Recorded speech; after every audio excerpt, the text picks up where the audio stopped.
Hello everyone, welcome to another tutorial of QGIS.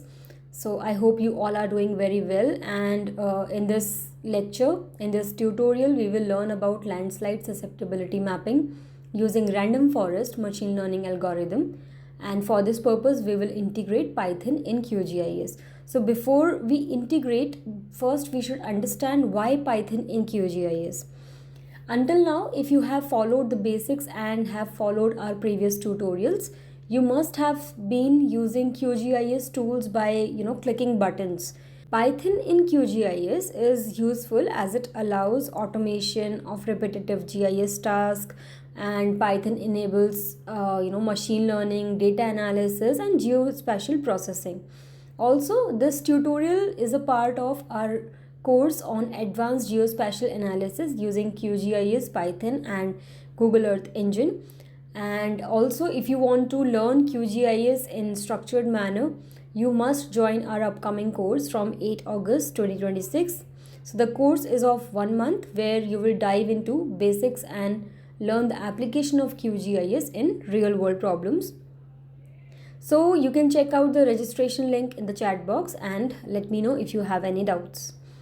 And I always encourage my audience to let me know in the comment box if you want to learn, or if you have any doubts in a particular topic in GIS and geospatial analysis. And then if I look into your questions, and when I look into your questions, I will definitely come up with its solution, or I'll create a full tutorial for that.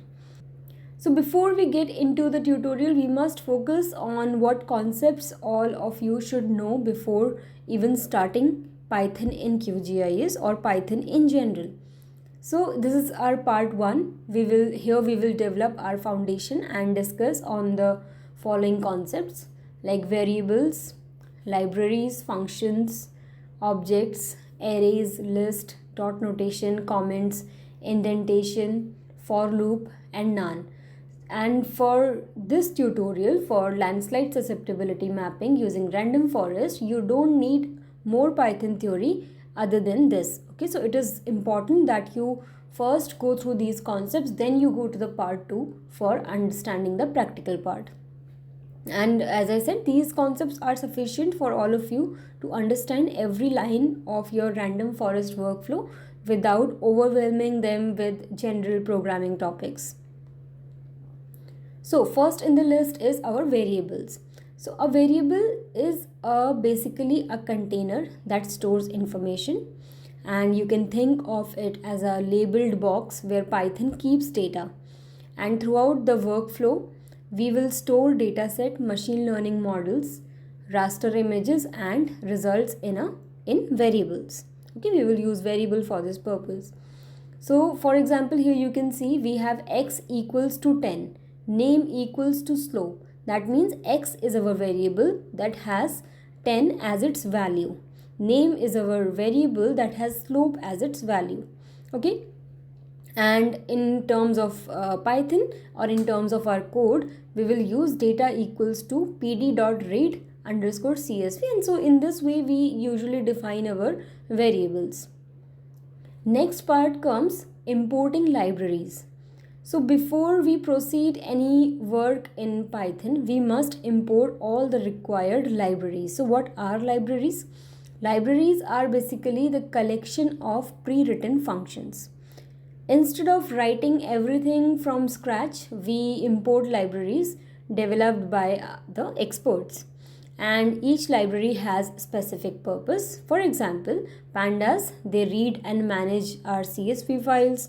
NumPy is useful for numerical calculations, scikit-learn for machine learning, joblib for in order to save and load models, and GDAL is useful for read and writing raster data. These are the codes that will help you in understanding like how you can import these libraries into your workflow. For example, if you want to import the pandas, so you will simply write import pandas as pd. We don't want to write pandas every time when we need it. We will simply write pd, okay, and replace, like we are giving it some short form. In this way you can understand.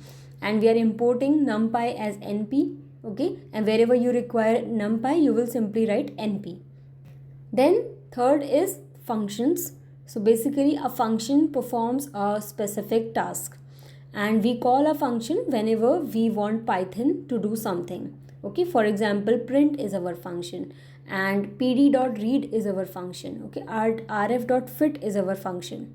Okay, and the fourth is dot notation. So objects contain functions, and these dot notations tell Python to use a function that belongs to an object. Okay, in general you write object dot function. Okay, that means data can be your object, or it can be your variable, and you want to know the head of the data. You want rf to predict whatever is there in the brackets. Then comes our objects. So everything in Python is an object. Okay, so objects store both data and functions. For example, data frames, random forest model, raster data set. Okay, and there the code you can write as data, rf, and data set. Next comes list. So basically a list stores multiple items together, and how you identify list, they are enclosed with these square brackets. So there are a number of properties of list which I don't want to discuss here, but you have to first understand, you have to simply understand these 2 points, that it can hold multiple items together and they are enclosed with square brackets. So that's how much is important at this particular point. That means if you are working with 3 types of let's say factors affecting the landslide susceptibility, so you can list them as slope, aspect, and TRI. Okay, topographic ruggedness index. And then comes our arrays. So basically a array is a raster in it's simply a matrix of or array of numbers. You must have read matrix in your 11th and 12th. And then every pixel store one value. For example, you can see like 25, 30, 15, this is a 3 by 3 matrix. And numpy, when we want to handle these arrays, okay, or these rasters that are simply the matrix, so we need numpy library. That's why we need to import the numpy. Then comes indexing. So indexing is helpful in assessing specific rows or columns. Then in Python your counting starts from 0. So your first number, its count is 0. Okay, for example, your column 0 and column 1. And if we talk about in random forest, our column 1 will be our probability of landslide, and the code will be set as rf.predict and underscore probability x underscore test. Okay, so we will understand this part specifically when we are talking about the random forest modeling, what exactly it explains.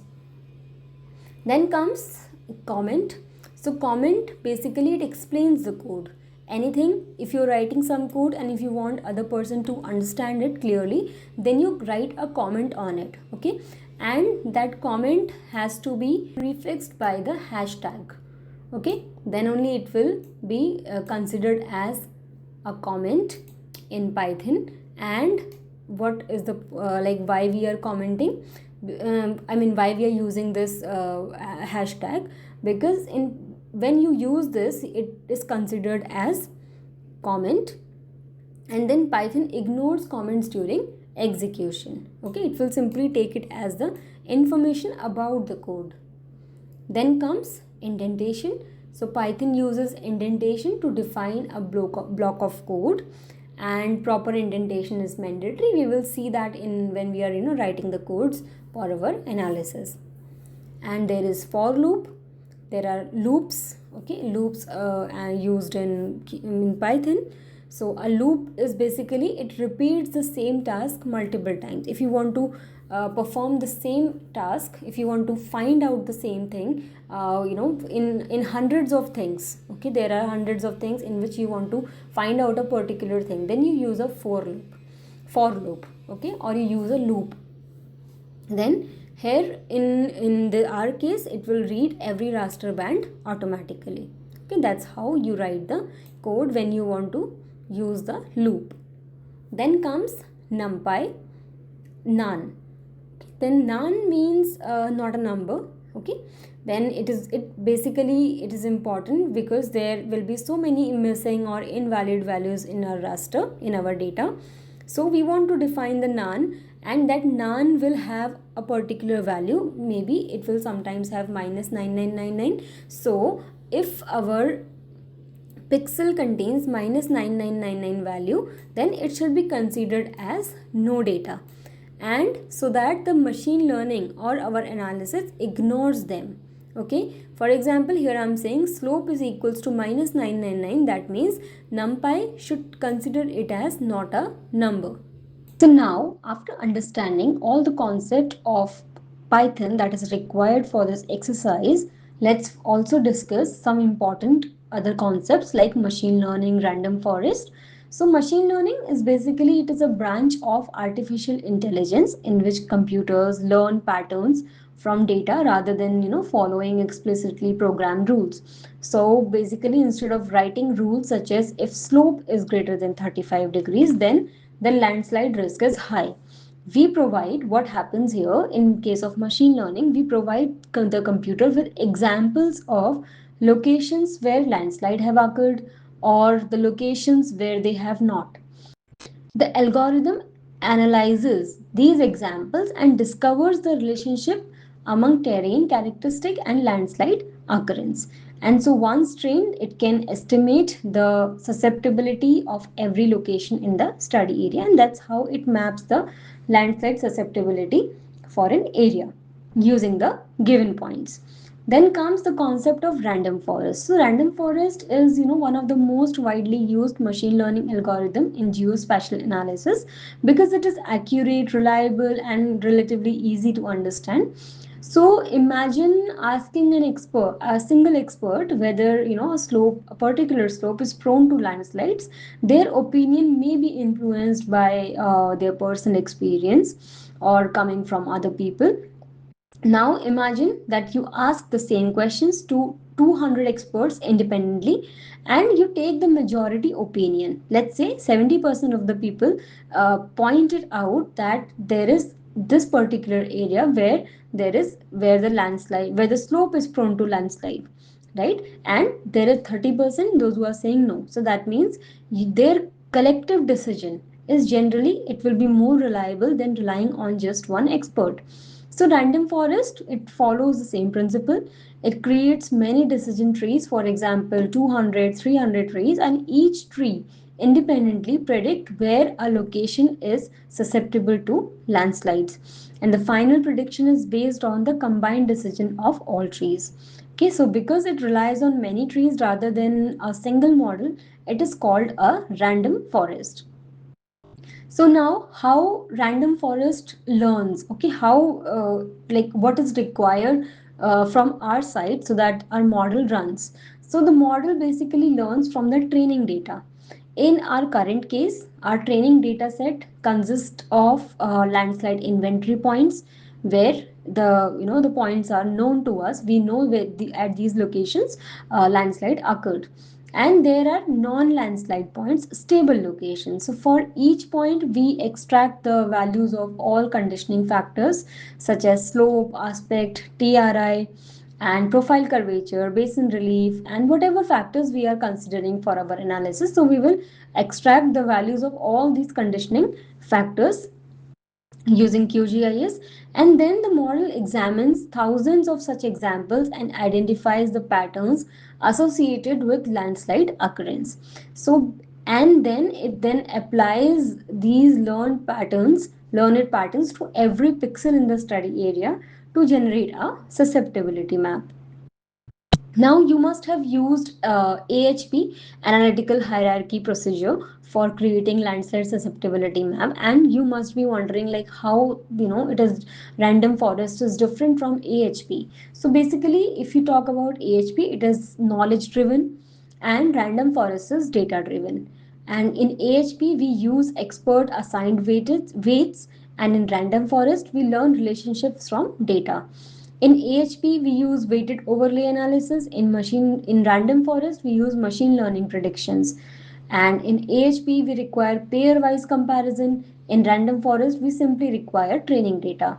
And so, because of this, it is simple and transparent.